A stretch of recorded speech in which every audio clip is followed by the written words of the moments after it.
Hello बच्चों। तो work power energy के आज के सेशन में हम लोग डिस्कस करने वाले हैं बहुत ही important part, concept of conservative and non conservative force. Concept of conservative and non conservative force. ठीक है, देखिएगा, देखो कई टाइप्स के ऐसे फोर्स होते हैं ना जो वर्क तो करेगी लेकिन वो पाथ पे डिपेंड नहीं होता है ना। तो कंजर्वेटिव फोर्स क्या होता है? कंजर्वेटिव फोर्स कि इस फोर्स के थ्रू जो भी वर्क डन होगा वो वर्क डन बिल्कुल भी पाथ पे डिपेंड नहीं करता है। ठीक है, लिखिएगा, it is the force by which work done, it is the force by which work done, by which work done does not depends on the path, does not depends on the path। तो ये ऐसे force कौन कौन से हैं? तो for example की बात करें तो फॉर एग्जांपल में हो गया जी आपका स्प्रिंग फोर्स, और कौन कौन सा है? ग्रेविटेशनल फोर्स, ग्रेविटेशनल फोर्स, और electrostatic force, electrostatic force, ETC. These all are क्या होता है आपका? कंजर्वेटिव फोर्स होता है। इसके थ्रू वर्क डन पाथ पे बिल्कुल भी डिपेंड नहीं करता है। ठीक है, पाथ पे क्या करता है? बिल्कुल भी डिपेंड नहीं करता है, तो ध्यान रखिएगा ना। अच्छा, और अगर हमें किसी भी क्लोज लूप की बात करें, ठीक है, कोई भी मान लो कि क्लोज लूप है, तो इसका जो वर्क डन होता है ना, वो वर्क डन क्या होता है? जीरो होता है। ठीक है, तो work done bye a conservative force, work done bye a conservative force in a closed loop is zero, in a closed loop is zero। तो कंजर्वेटिव फोर्स का जो वर्क डन होता है क्लोज लूप में, वो क्या होता है आपका? जीरो होता है। आगे बात समझ में क्या क्लियर क्या कहानी? ठीक है, चलिए राइट कीजिए इसको। इस पे ना एक बहुत बढ़िया जेई ने क्वेश्चन पूछा हुआ था, करीब पहले की बात है। क्या पूछा हुआ था कि work done by a conservative force on the different path is like this, W1, W2 और W3। ठीक है, तो ऑप्शन ये था कि कौन ज्यादा होगा, तो W1 is equal to W3 greater than W2, B W1 is equal to W3 less than W2, and C W1, W2 और W3 जो बराबर होगा। तो W क्या है? Work done by conservative force. बताइएगा कि कौन सा सही होगा work done by the conservative force में? कौन सा सही होगा? कि सी होगा सही, है ना। डी एक और ऑप्शन ले लो आप, नन ऑफ दीज। तो work done by the conservative force क्या होता है? पाथ पे डिपेंड नहीं करता है। तो तुम इधर से जाओ, इधर से जाओ, या ये जाओ, कोई चेंजेस नहीं होने वाले हैं। तो क्या आंसर होगा आपका? W1 is equal to W2 is equal to W3। Done ना? क्लियर है कहानी? चलिए नेक्स्ट, नॉन कंजर्वेटिव फोर्स। तो नॉन कंजर्वेटिव फोर्स क्या होता है? Non conservative force,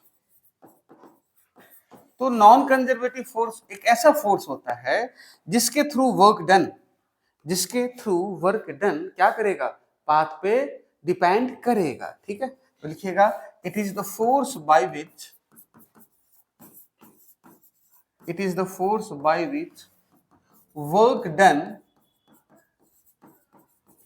depends on the path, by which work done depends on the path। Path पे क्या करेगा? ये डिपेंड करेगा। फॉर एग्जाम्पल की बात करें हम लोग, तो एग्जाम्पल में फ्रिक्शनल फोर्स और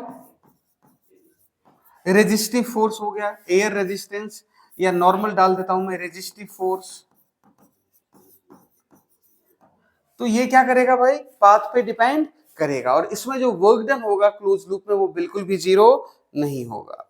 आगे बात समझ में क्या, क्लियर क्या कहानी? चलिए ठीक है जी। चलिए नेक्स्ट हेडिंग डालिएगा आप लोग, potential energy.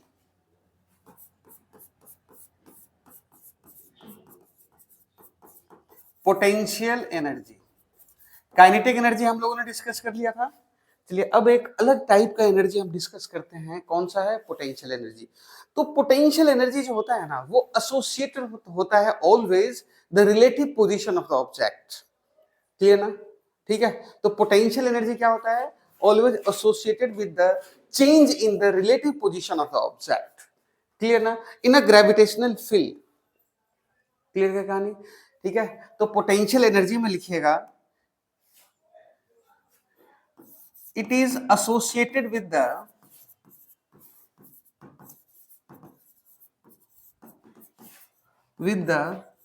relative position of an object in gravitational field,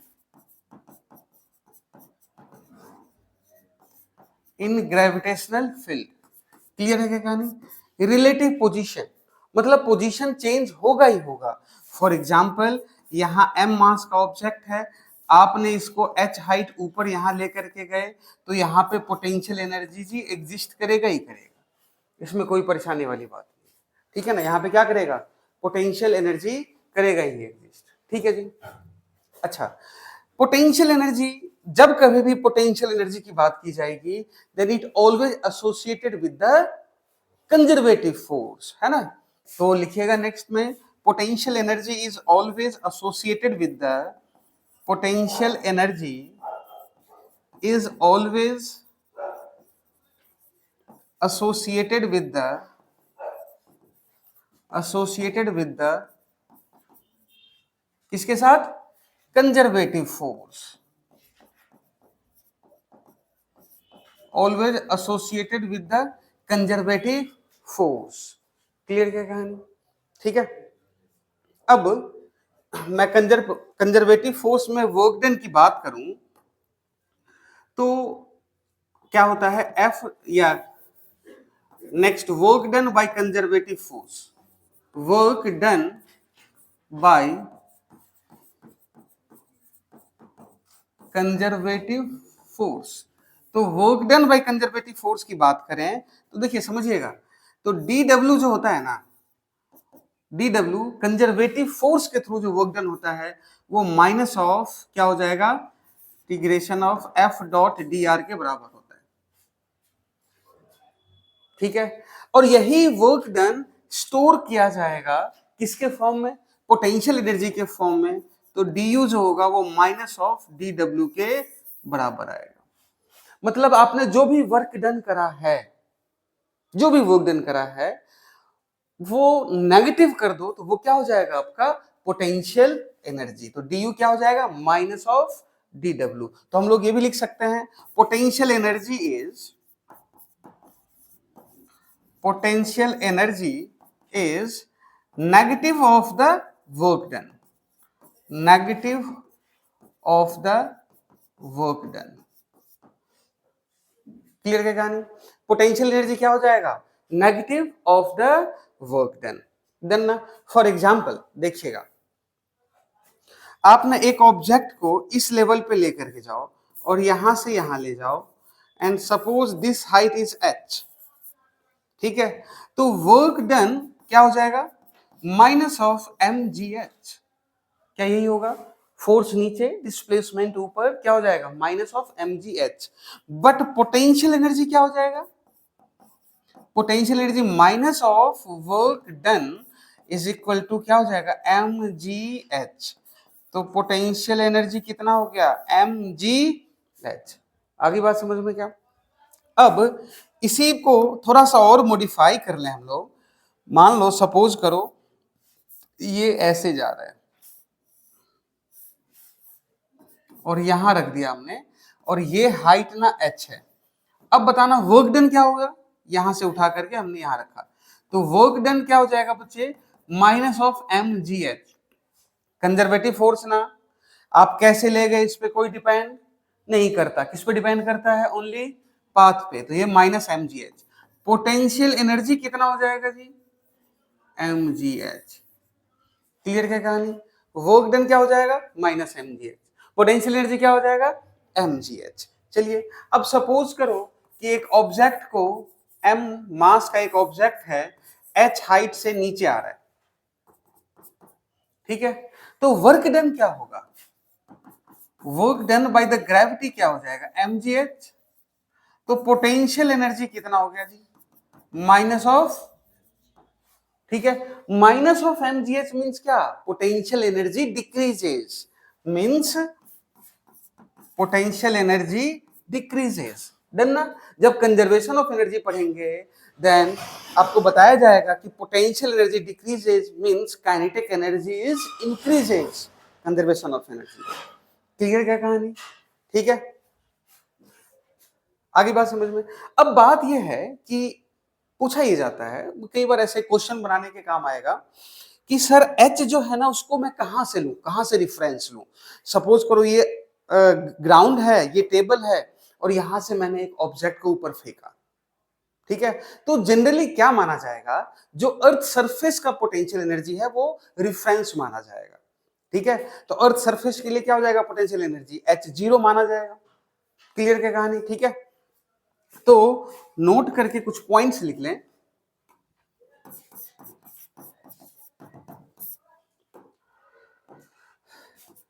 generally we consider reference point at earth and its potential energy is zero। अब देखो क्वेश्चन में चेंज करे, अर्थ के सेंटर से आर रेडियस, ये सब इसकी अभी जरूरत नहीं है। क्लियर क्या कहानी, ठीक है। चलिए सेकेंड ऑब्जर्वेशन, क्या पोटेंशियल एनर्जी फ्रेम पे डिपेंड करेगा, तो जी पोटेंशियल एनर्जी भी फ्रेम पे डिपेंड करेगा, but the change in potential energy जो होगा वो फ्रेम पे डिपेंड नहीं करेगा, वो तो इनिशियल और फाइनल पे डिपेंड करता है ना। Potential energy that is mgh depends on the frame, but del u does not depends on the frame, does not depend on the frame। Del U जो होगा वो क्या करेगा, फ्रेम पे डिपेंड बिल्कुल भी नहीं होगा। और अर्थ को क्या कंसीडर करोगे आप, अर्थ को क्या कंसीडर करोगे, जीरो पोटेंशियल एनर्जी, अर्थ को क्या करेंगे कंसीडर, जीरो। आगे बात समझ में क्या, ठीक है। Potential energy is negative means it is decreasing, positive means कि you have done work against the gravity and that work is stored in the form of potential energy. Clear क्या कहानी, अरे आगे बात समझ में, पोटेंशियल एनर्जी का, ठीक है। आगे बढ़ जाएं। अब देखो इसी में ग्रेविटेशनल पोटेंशियल एनर्जी की कहानी तो समझ में आ गया बात आपको। Gravitational potential energy, gravitational potential energy, देखो अगर आप क्या कर रहे हो, एक ऑब्जेक्ट को ऊपर की तरफ ले जा रहे हो तो potential energy increase which is mgh, done ना। अब एक ऑब्जेक्ट को नीचे की तरफ ले जा रहे हो, potential energy is equal to minus of mgh। कोई दिक्कत वाली बात है, डन ना।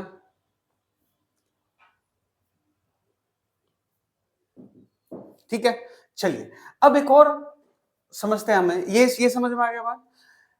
नेक्स्ट में आपका स्प्रिंग पोटेंशियल एनर्जी, ये भी देखा ना हमने अभी कि स्प्रिंग फोर्स जो होता है वो भी कंजर्वेटिव फोर्स होता है। तो स्प्रिंग पोटेंशियल एनर्जी क्या होगा, spring potential energy, spring potential energy क्या हो जाएगा, potential energy is equal to minus of work done.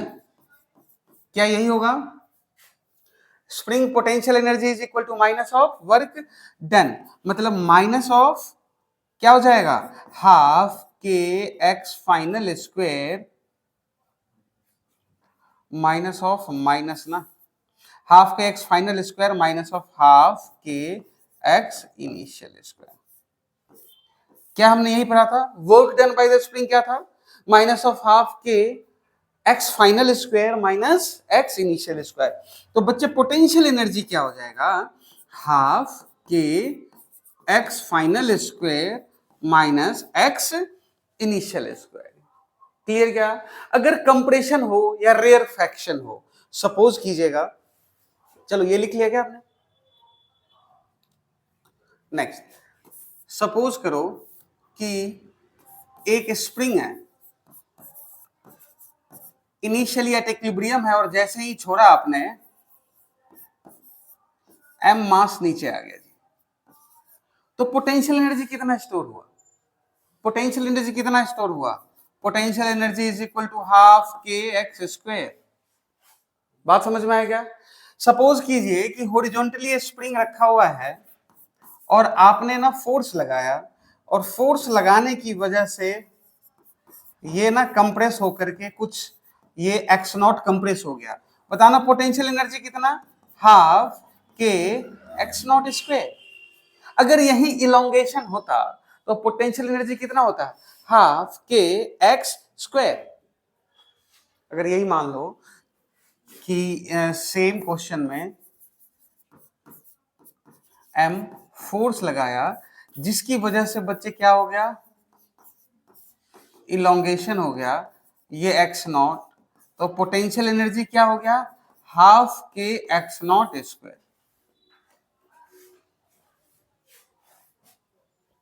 Clear क्या कहानी, अरे आगे बात समझ। अच्छा मान लो ये पहले से कहीं पे था, फिर और इलोंगेशन हो इसमें, या नॉर्मल केस में आए, या कुछ भी आए, तो पोटेंशियल एनर्जी क्या हो जाएगा, half k x final square minus half k x. इसका हम लोग देखेंगे कंजर्वेशन ऑफ एनर्जी में, शानदार यूज आएगा प्रॉब्लम्स का। या बढ़ जाए आगे, ठीक है। अब एक आता है relation between the conservative force and the potential energy, relation between conservative force and potential energy. ठीक है, देखो बहुत ही इंपॉर्टेंट और वीवीआई पार्ट है, आप समझिएगा। डी डब्ल्यू क्या होता था जी, माइनस ऑफ डी यू, अरे work done by the conservative force minus D you के बराबर होगा। चलिए डी डब्ल्यू क्या हो जाएगा बच्चे, F dot D R is equal to minus D U, means F क्या हो जाएगा, minus of D U by D R. Done ना, ठीक है। अब यहां से आपको समझ में आ गया होगा, पोटेंशियल एनर्जी दिया हुआ रहेगा, तुम्हें फोर्स निकलवाएगा, फोर्स दिया हुआ है, पोटेंशियल एनर्जी निकलवाएगा, ठीक है। अच्छा force is a vector quantity, तो वेक्टर क्वांटिटी है, मतलब माइनस कॉमन ले लें, D U by D X I, generally ये पार्शियल डिफरेंशिएशन होता है, minus sorry plus D Y J cap plus D K cap. Clear क्या कहानी, आगे बात समझ में, ठीक है। चलिए जी नेक्स्ट इस पे क्वेश्चन करते हैं हम लोग।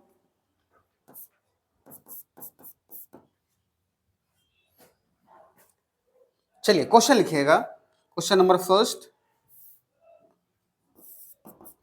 सपोज कीजिए पोटेंशियल एनर्जी दे दिया 3x square Y Z, you have to find the force at 1 1 1, ठीक है। Find force, find force at 1 1 1।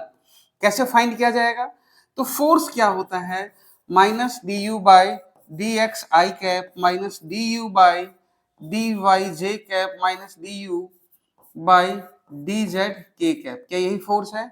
अगर आपने x के साथ डिफ्रेंशिएट कराया तो क्या हो जाएगा, minus of 6x Y Z I cap minus of 3x square Z J cap minus of 3x square Y K cap. अब 1 1 1 पुट कर दे, क्या हो गया, minus of 6 I cap minus of 3 J cap minus of 3k cap. क्या यही answer आएगा force का? Clear क्या कहानी बच्चे? आगे बात समझ में? ठीक है जी, चलिए एक और क्वेश्चन कर लेते हैं। डन ना? अब ऐसे क्वेश्चंस करवाने की जरूरत नहीं है। चलो एक और करवा देता हूं, सेम वैरायटी का क्वेश्चन आप सॉल्व कीजिएगा। आइए, यू दे दिया x y z, you have to find the force at 1 2 3। Find force. Next question, pause कीजिएगा स्क्रीन को and try to solve it. Okay, check it. Potential energy दे दिया एक्स वाई जेड, एफ कितना होता है minus of D U by D X I cap, D U by D Y J cap, D U by D Z K cap. X के साथ differentiate करोगे तो minus of Y Z I cap, minus of X Z J cap, minus of X Y K cap. अब क्या कह रहा है, 1 2 और 3 ना, तो 2 और 3 minus of 6 I cap, minus of 3 J cap, X Y minus of 2 K cap. क्या यही फोर्स होएगा? आगे क्या बात सही है क्या सबका? चलिए नेक्स्ट क्वेश्चन क्या दिया हुआ है, potential energy A X square minus B X दिया हुआ है कि फाइंड द इक्विलिब्रियम पोजीशन। अब देखो लॉज ऑफ मोशन पढ़ा होगा, इक्विलिब्रियम पोजीशन क्या होता है, जहां पे फोर्स जीरो होता है ना? तो फॉर इक्विलिब्रियम पोजीशन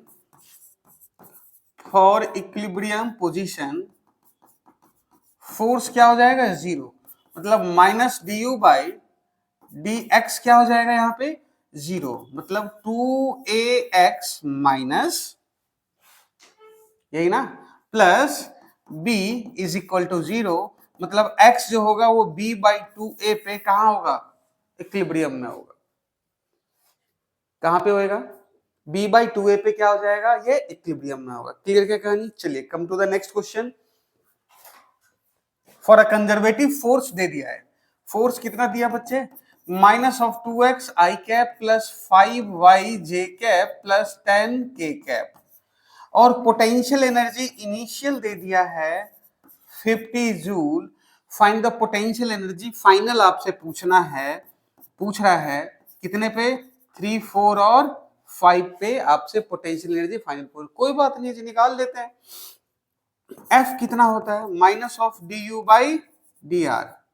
ठीक है, तो डी यू जो होगा, माइनस डी यू लिख लेता हूं मैं, इज इक्वल टू क्या हो जाएगा, एफ डॉट डी आर। मतलब इंटीग्रेट करना है ना? तो इंटीग्रेट करना है, कहने का मतलब F X D X I cap integrate करो, F Y D Y J cap integrate करो, F Z D Z K cap. ठीक है जी, is equal to minus of D you.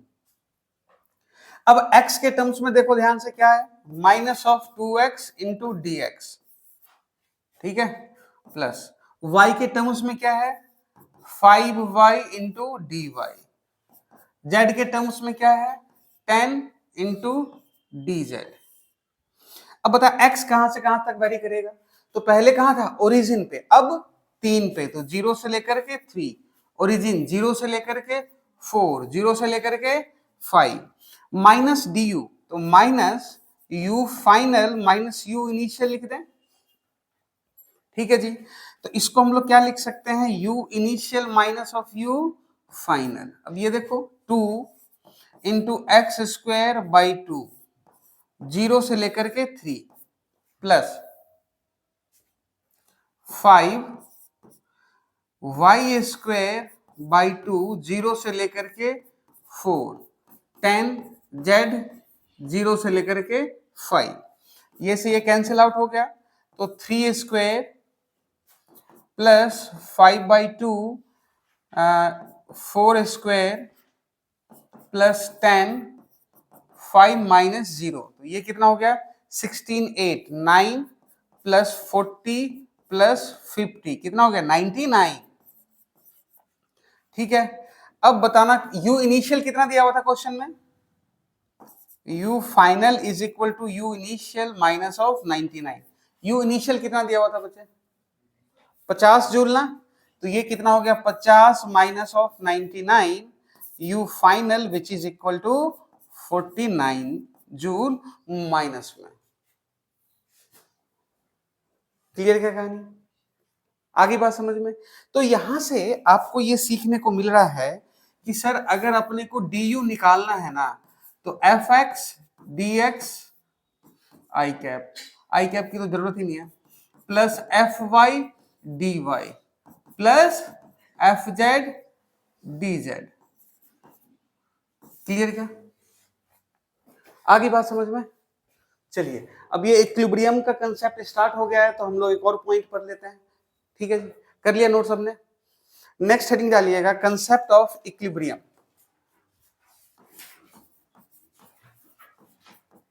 Concept of equilibrium.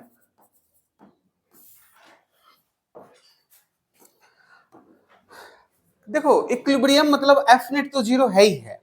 मैंने आपको 3 सिचुएशन दे रहा हूं, आप इमेजिन कीजिएगा।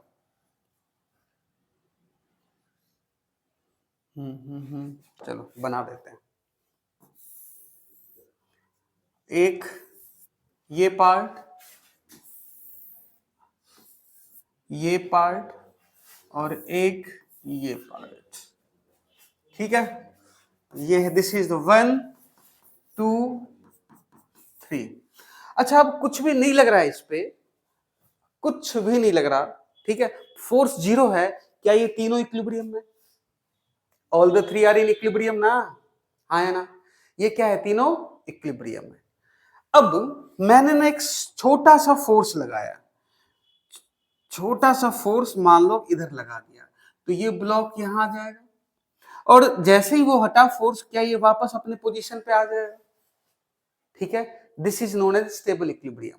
आपने उसको डिस्टर्ब करा, लेकिन वो डिस्टर्ब तो हुआ, ठीक है, बट आफ्टर सम टाइम वापस regain its stable position, then known as stable equilibrium. तो ये क्या हो गया आपका? स्टेबल। आगे बात समझ में? क्या ये क्या हो गया आपका? Stable equilibrium. डन ना? आ जाओ। अब आपने इसको एक बार डिस्टर्ब करा, ये यहां आया, क्या ये वापस जाएगा पीछे? नहीं जाएगा, है ना? ये नीचे आ जाएगा। तो ये क्या हो गया आपका? Unstable equilibrium. चलिए, अब आप हम लोग ना इसको चेक करते हैं।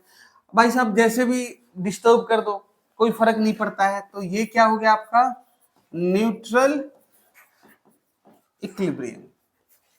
डन ना? इक्विलिब्रियम कहने का मतलब हो गया, यहां पे अभी तक हमने जो भी पढ़ा है, F net is equal to zero तो होगा ही होगा, but if the particle is displaced, stable equilibrium मतलब क्या हो गया?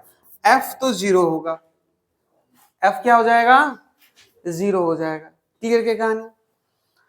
मतलब minus D U by D are जो होगा, या D U by D are क्या हो जाएगा? जीरो। क्लियर ना? अच्छा, इसको अगर डबल डिफरेंशिएट करोगे, क्या करोगे आप? डबल डिफरेंशिएट करोगे, तो वो क्या हो जाएगा? पॉजिटिव होना चाहिए अगर स्टेबल इक्विलिब्रियम में है तो D two U by D R square that should be greater than zero, positive, minus D U by D R equal to zero. ठीक है, सिमिलरली यहां की अगर अपन बात करें, तो minus D U by D R तो जीरो होगा ही होगा, ठीक है, लेकिन D two U by D R square जो होगा, it is less than the zero, मतलब नेगेटिव होगा। ठीक है, अच्छा, इंपोर्टेंट क्या था कि particle displaced slightly then regain equilibrium point,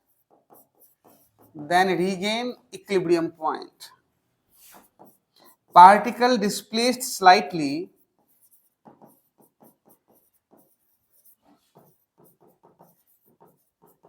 doesn't regain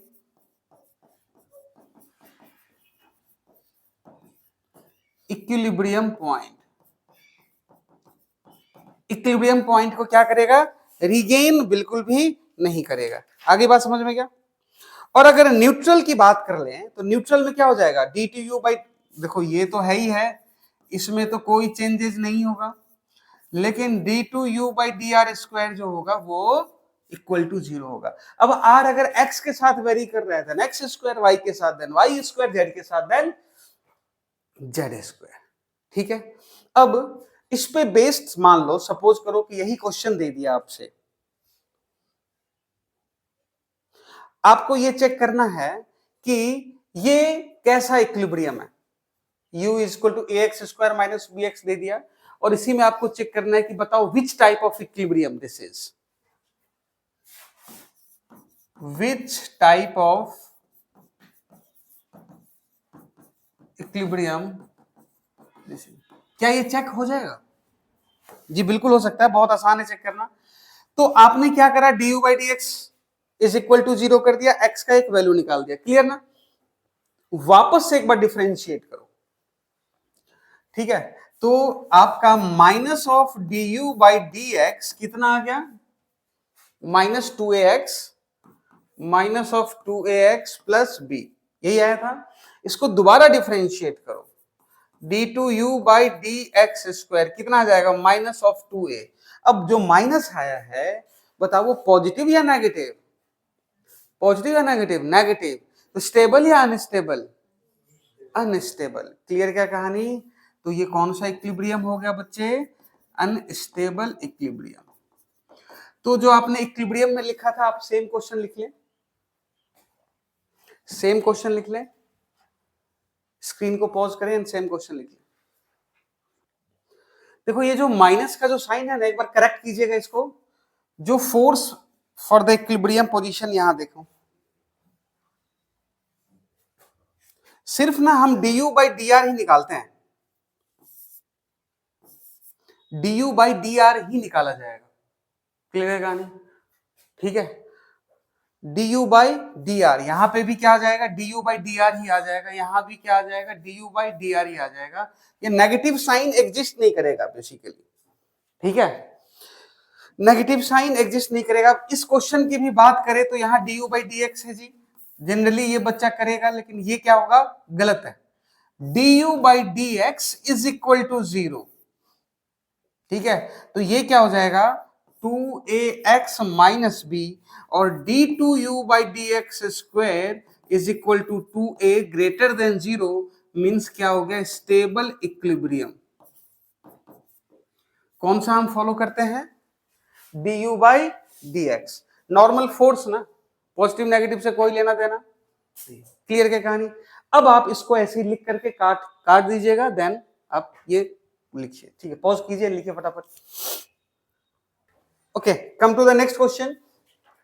u is equal to X square minus 8x, X square minus 8x, क्या कह रहा है कि find the equilibrium points and the types of equilibrium. Simple सी बात है, force minus D U by D x is equal to 0, कहने का मतलब 2x minus 8 is equal to 0, x is equal to 4 is the equilibrium point. x is equal to 4 क्या हो जाएगा आपका, इक्विलिब्रियम पॉइंट हो जाएगा, क्लियर क्या। चलिए, अब कह रहा है कि टाइप्स ऑफ द इक्विलिब्रियम, वापस से एक बार डिफरेंशिएट करो, तो d2u by D x square जो है वो 2 है, which is greater than 0, means क्या हो जाएगा, ये स्टेबल इक्विलिब्रियम। कौन सा इक्विलिब्रियम हो जाएगा, ये स्टेबल इक्विलिब्रियम। क्लियर क्या, फटाफट कीजिए and come to the next question. u is equal to a by x to the power 12 minus b by x to the power 6। Inter atomic जो potential energy होता है दो एटम्स के बीच का, वो दिया हुआ है, where x is the distance. x मान लो क्या दिया हुआ है, डिस्टेंस दिया हुआ है, x क्या दे दिया यहाँ पे, डिस्टेंस दे दिया। तो कह रहा है कि find the value of x for which molecule is in stable equilibrium. अच्छा, स्टेबल इक्विलिब्रियम के लिए क्या होना चाहिए, d2u by D x square greater than 0 होना चाहिए, यही तो बात है ना। तो पहले क्या करोगे, एक बार डिफरेंशिएट करोगे, इक्वल टू 0 करोगे, x का वैल्यू निकालोगे, दोबारा डिफरेंशिएट करोगे, देन यू विल चेक कि है या नहीं है। पॉज कीजिए and try to solve it. Okay, check it. f du minus d by D x equal to 0, ठीक है, तो a dx to the power minus 12 by dx minus b dx to the power minus 6 by dx is equal to 0।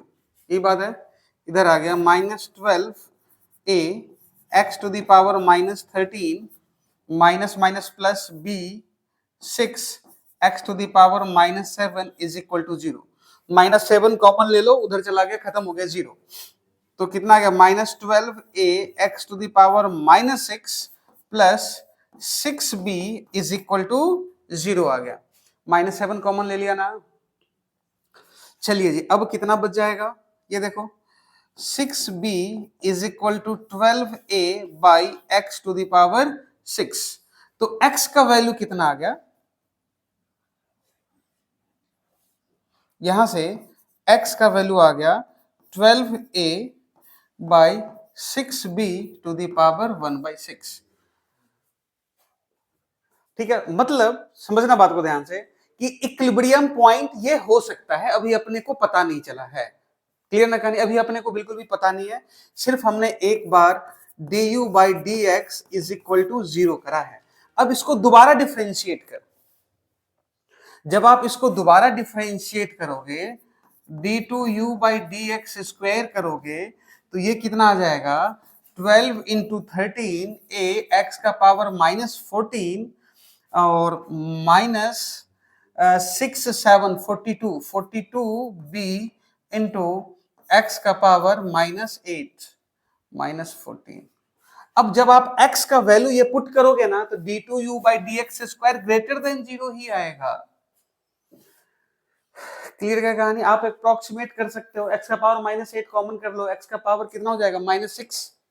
ठीक है, तो जब ये value यहाँ पे पुट करोगे, ये वैल्यू यहाँ पे पुट करो, तो ये ग्रेटर देन 0 ही आएगा।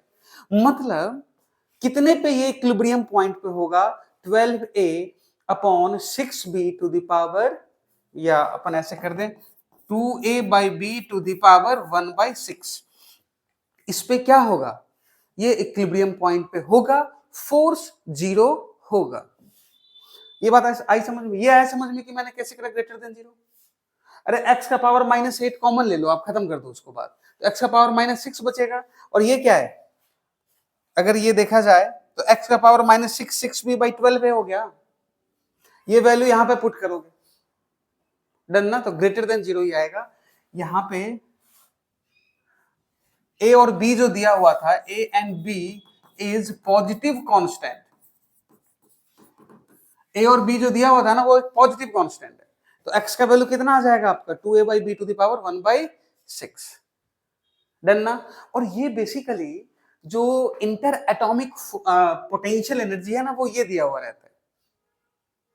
क्लियर है कहानी। चलिए, इस पे ग्राफ भी आएगा, पोटेंशियल एनर्जी का कर्व आएगा, वो हम देखते हैं आगे। चलिए नेक्स्ट। अब ये आपको ना कितने 6 पॉइंट दिख रहे हैं, पता करना है कि कौन स्टेबल है कौन अनस्टेबल है। तो ए वाला बताओ, स्टेबल या अनस्टेबल? ए स्टेबल या अनस्टेबल? बहुत बढ़िया जी, अनस्टेबल। बी वाला, सी वाला, डी वाला, ई और एफ न्यूट्रल। जी बिल्कुल सही जवाब। क्लियर क्या कहानी। अब आइए next. F x is equal to -kx plus ax³ दिया हुआ है, where k and a are the positive constant for x greater than 0। आपको पता करना है कि पोटेंशियल एनर्जी वर्सेस x का जो ग्राफ होगा वो कौन सा होगा। ठीक है, पॉज कीजिए और दिमाग लगाइए कौन सा होगा। ओके, चेक इट, चेक करते हैं भाई कैसे सोचा जाए।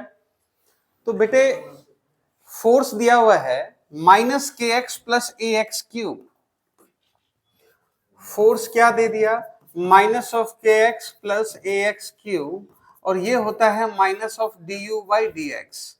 तो du जो होगा माइनस, मतलब kx माइनस ax³ और ये dx, मतलब kx² by 2 minus ax to the power 4/4। अगर आप x² बाई 2 या kx² बाई 2 ही कॉमन ले लो, kx² बाई 2 ही कॉमन ले ले, तो ये क्या बचेगा 1 माइनस ax² बाई 2 इंटू के। तो इसको ना k बाई a डाल देते हैं यहां पे।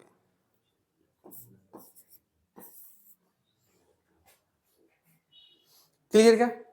समझिएगा, ये बस मैथ है, प्योर दिमाग लगाने वाली बात है। अब समझना, डिफरेंशिएट किया तो ये आ गया आपका पोटेंशियल एनर्जी। क्लियर क्या? अब यहां से देखो, अब ग्राफ को देखो, अगर x का वैल्यू 0 है, अगर x का वैल्यू 0 है तो क्या पोटेंशियल एनर्जी 0 है? ठीक है, मतलब ये तय है कि ये ग्राफ नहीं होगा, ये हो सकता है, ये हो सकता है, ये हो सकता है। चलिए, ये अगर पॉजिटिव है, देखो इस पार्ट को ध्यान से देखो, अगर 1 minus X square by 2k by A greater than 0 means x less than under root 2k by A, इस पार्ट के लिए तो होल पोटेंशियल एनर्जी पॉजिटिव होगा, हाँ या ना? ठीक है, और अगर ये वाला part greater than under root 2k by A आ गया तो नेगेटिव हो जाएगा। इसका मतलब कंप्लीट नेगेटिव भी गलत है और कंप्लीट पॉजिटिव भी गलत है। अरे आगे बात समझ में? तो कौन सा आंसर होएगा? खत्म। इसको लॉजिक से और लॉजिक और मैथ से इसको सॉल्व करना पड़ेगा भाई। क्लियर क्या कहानी? ठीक है, चलिए जी next question. Particle is placed at the origin and the force Fx is equal to Kx is acting on it. K constant है, U 0 पे 0, देन द ग्राफ पूछ रहा है। अब देखो फोर्स क्या दे दिया, Kx is equal to minus of du by dx, तो पोटेंशियल एनर्जी कितना हो जाएगा, minus of half kx square. बताओ कौन सा ग्राफ होगा? A B C D। अरे ये तो वैसे ही नहीं होना, क्लियर ना कहानी? कौन सा ग्राफ होगा? क्लियर क्या कहानी? आइए जी नेक्स्ट क्वेश्चन करते हैं हम लोग। अब देखो y is equal to -4 y i cap और x जे कैप, ये तुम्हें ना मैंने बताया था आपको रिलेशन में कि कैसे निकाला जाएगा। आपको पोटेंशियल एनर्जी करना है, कैलकुलेट कीजिए। पोटेंशियल एनर्जी कितना हो जाएगा, minus of F is equal to minus of du by dr, तो -4 y i cap plus x j cap is equal into dx i cap dy j cap is equal to minus of d, यही आएगा। तो -4 y D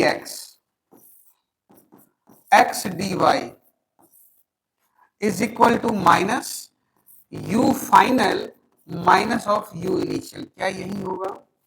तो -4 y d x और x d Y, तो इसको हम लोग क्या लिख सकते हैं, याद हो तो, integration of d x y, और ये क्या हो गया, u initial minus of u final, which is u initial कितना है बच्चे, -4 माइनस ऑफ u फाइनल। अब देखो इसको सीधा अपन ये लिख दे, कहां से कहां तक वेरी करवा रहा है, ठीक है। Potential energy at origin, initial कहने का मतलब ओरिजिन दे दिया ना, तो 0 0 से कहां तक, 2 3 तक वेरी करवा रहा है, is equal to u initial -4 minus of u final. अब देखना, -4 2 into 3 6 minus 0 is equal to -4 minus of u final, कितना आ गया, -24 इधर जाएगा, u फाइनल कितना आ गया जी, 20 जूल। क्या यही आंसर हो? क्लियर क्या? आगे बात समझ में? चलिए come to the next part, next question. मान लो एक रॉड दिया हुआ है, सपोज कीजिए एक रॉड है और ना ये वर्टिकली रखा गया है जी, L लेंथ और मास m, find its potential energy, find its potential energy. जो एक रॉड नॉर्मल रखा गया है, ठीक है, कैसे है, अर्थ पे, आपको पता करना है इसका पोटेंशियल एनर्जी जो है ना वो कितना होगा। अब ये रॉड L और मास m है, ये एक वेरिएबल मास है ना, तो पोटेंशियल एनर्जी क्या हो जाएगा, mgh, तो वेरिएबल है तो मैं क्या करूं, y पे जा करके dy का एक एलिमेंट लेते हैं जिसका मास dm है, तो ये क्या हो जाएगा, dmg इंटू y। क्लियर ना? क्या हो जाएगा, dmg इंटू वाई। dm को क्या लिख सकते हैं, mass per unit length into dy g into वाई। तो mass per unit length g y into dy, मतलब क्या हो गया, वाई स्क्वायर बाई 2, 0 से लेकर के l, तो ये कितना हो गया, mgl बाई 2। अच्छा एक बात बताओ, सेंटर ऑफ मास पढ़ रहे होते हैं ना अपन, तो यू निकाल देते सीधा mgh। अरे फोर्स की वजह से ही तो होगा ना, तो फोर्स कहां लगेगा, सेंटर ऑफ मास पे, और वो कहां एग्जिस्ट करेगा जी, आधा पे। तो पोटेंशियल एनर्जी क्या हो जाएगा, mgl बाई 2। क्लियर है कहानी। तो चलिए ये थी पोटेंशियल एनर्जी की कहानी आपकी, और conservative non conservative force and the concept of equilibrium. Next में हम लोग डिस्कस करने वाले हैं conservation of mechanical energy. Thank you.